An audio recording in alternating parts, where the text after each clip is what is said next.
आखिर किसने किया अमेरिका के F-35 पर हमला? क्या चीन ने किया अमेरिका के खतरनाक फाइटर प्लेन पर वार? क्या कर सकता है रूस पाकिस्तान से दोस्ती? क्यों अब भारत ने रूस के कई हथियारों को लेने से मना कर दिया है? आखिर क्यों रूस हथियाना चाहता है अमेरिका की F-35 हथियार की तकनीक? क्या कर सकता है चीन अपने कब्जे में अमेरिका के F-35 सिस्टम को? क्या रूस और चीन ने मिलकर किया अमेरिका के F-35 पर हमला? क्या वास्तव में खरीदेगा पाकिस्तान रूस से खतरनाक हथियारों को?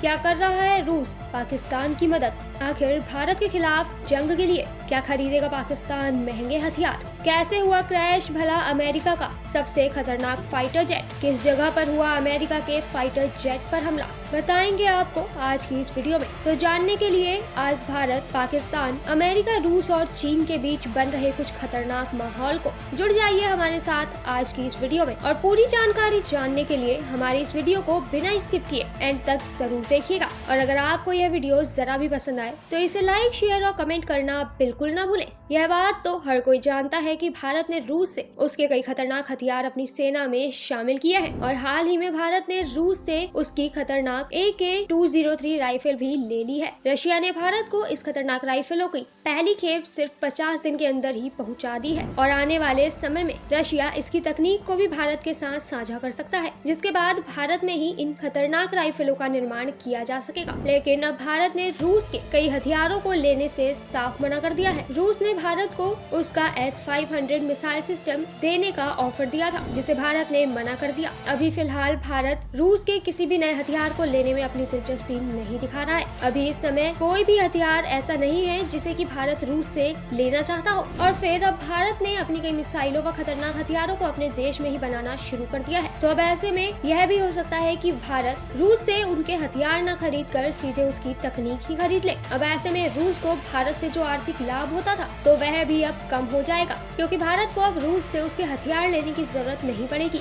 लेकिन जब अब रूस के पास भारत के जैसा एक विक्रेता कम हो गया है तो उसे अपने हथियारों को बेचने के लिए किसी नए देश की तलाश है। अब ऐसे में वह किसे चुनता है यह तो केवल रूस ही जानता है। मगर हाल फिलहाल में रूस और पाकिस्तान को लेकर कई खबरें सामने आ रही हैं, जहां पर इस बात का दावा किया गया है कि रूस के राष्ट्रपति व्लादिमीर पुतिन पाकिस्तान जाने वाले हैं। पर आपको बता दें कि अभी तक रूस में जितने भी राष्ट्रपति बने हैं उनमें से कोई भी पाक के दौरे पर नहीं गया है। और फिर भारत ने भी अब अमेरिका से अपने रिश्तों को मजबूत बनाने की तरफ कदम बढ़ा लिया है। अब ऐसे में जब रूस भारत को अमेरिका से बात करने के लिए मना नहीं कर रहा है तो फिर भला भारत भी रूस को पाक से बात करने के लिए कैसे रोक सकता है? लेकिन अब जब भारत अमेरिका के साथ हाथ मिला रहा है तो ऐसे में भले ही रूस कुछ ना कहे, लेकिन चीन को बहुत खुजली हो रही है। हाल ही में अमेरिका के F-35 फाइटर जेट के क्रैश होने की बात सामने आई है। इसके लिए यह अनुमान लगाया गया है कि अमेरिका के इस खतरनाक जेट के क्रैश होने के पीछे चीन का हाथ हो सकता है। आपको बता दें कि यह हादसा चीनी दक्षिणी सागर में हुआ है, जहां पर चीन की सेना तैनात रहती है और इस समय चीन ताइवान पर भी हमला कर रहा है।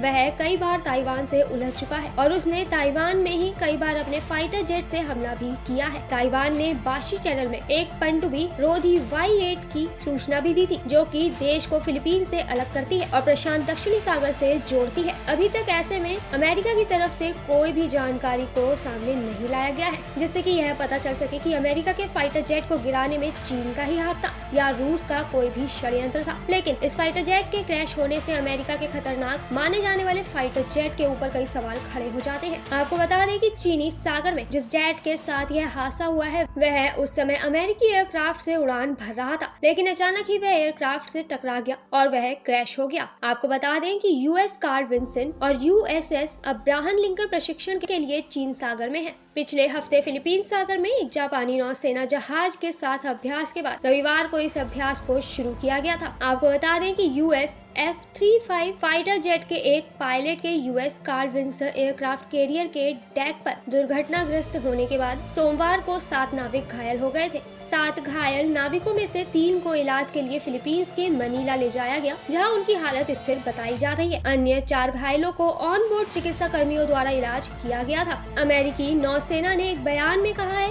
कि यह घटना दक्षिणी चीन सागर से नियमित उड़ान अभियान के दौरान हुई है। कैरियर एयर विंग 2 को सौंपा गया। एक F-35 सी लाइटनिंग सेकंड डेक पर एक लैंडिंग दुर्घटना थी, जबकि USS कार्ल विन्सन 24 जनवरी 2022 को दक्षिण चीन सागर से नियमित उड़ान संचालन कर रहा था। पायलट को विमान से सुरक्षित निकाल लिया गया और अमेरिकी सैन्य हेलीकॉप्टर के जरिए बरामद भी कर लिया गया। अभी तक इस घटना के कारण या फिर विमान के क्रैश होने के बारे में कोई भी स्पष्ट जानकारी नहीं दी गई है, लेकिन प्रशांत बेड़े ने इस बात को स्पष्ट किया है कि वह इस अविश्वसनीय घटना की जांच कर रही है। दक्षिणी चीन सागर के सबसे संवेदनशील क्षेत्रीय मुद्दों में से एक है और संयुक्त राज्य अमेरिका और चीन के बीच तनाव भी लगातार बढ़ ही रहा है। अब फिलहाल अमेरिका के F-35 के क्रैश होने के पीछे किसका हाथ है, यह बात तो जांच के बाद ही टीम को पता चलेगा। पर अभी तक इस बात पर भी काफी बल दिया जा रहा है कि चीन और रूस दोनों ही अमेरिका के F-35 जेट की तकनीक को जानने में इच्छुक है। तो क्या हो सकता है कि उन्होंने ही अमेरिका के फाइटर जेट को क्रैश करने में अपनी अहम भूमिका निभाई हो। वैसे आपको बता दें कि जैसे ही यह जेट समुद्र में गिरा, वैसे ही इसे अमेरिकी सेना द्वारा निकाल लिया गया, जिसमें कि उन्हें काफी दहशत करनी पड़ी थी। लेकिन अभी फिलहाल यह क्रैश हुआ प्लेन अमेरिकी सेना के पास ही मौजूद है और ऐसे में अगर रूस और चाइना अमेरिका के फाइटर जेट की तकनीक चाहते थे तो वह इसमें असफल हो गए हैं। वैसे आपको बता दें कि यह कोई पहली बार नहीं है कि जब अमेरिका का F-35 किसी हादसे का शिकार हुआ हो। इससे पहले भी जब साउथ कोरिया ने अमेरिका से यह हथियार लिया था और इसकी उड़ान भरी थी, तब भी यह फाइटर जेट खराब हो गया था। हालांकि उस दौरान इससे किसी भी इंसान को नुकसान नहीं हुआ था और तभी साउथ कोरिया में अमेरिकी स्पेशलिस्ट को बुलवा कर इसे रिपेयर भी कर दिया गया था, जिसके बाद इसका साउथ कोरिया में सफलतापूर्वक प्रयोग किया जा रहा है। अब ऐसे में अमेरिका के विश्वसनीय फाइटर जेट का 2 बार क्रैश होना कोई मामूली बात नहीं है। इससे अमेरिका की सुरक्षा नीतियों पर कई सवाल खड़े हो जाते हैं और फिर इस समय अमेरिका अपना यह फाइटर जेट और भी कई देशों को बेच रहा है और उसने कई बार इसका प्रशिक्षण भी कर लिया है।